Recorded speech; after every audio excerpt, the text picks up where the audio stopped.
ကပြားတဲ့ဘုပမာသားရင်းနဲ့သမီးတွေဆွခွာခြင်းမိ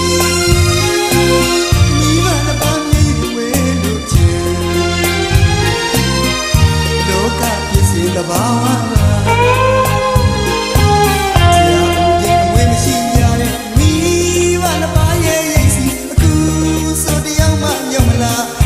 လောကလူကဘာမြေမှာယနေ့တက်တိုင်မြင်တွေ့ရသမြင်လား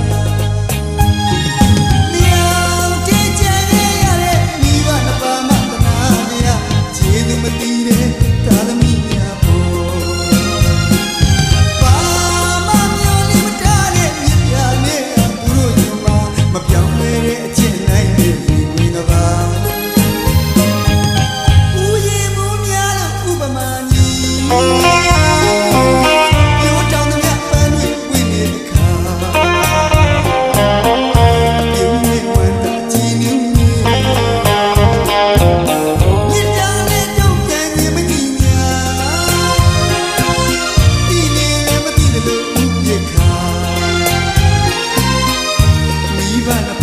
ဆွမ်းသွားပြီ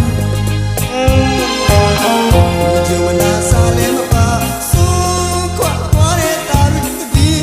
နောက်မမေးတဲ့သမီးတွေဆရာတောင်းလို့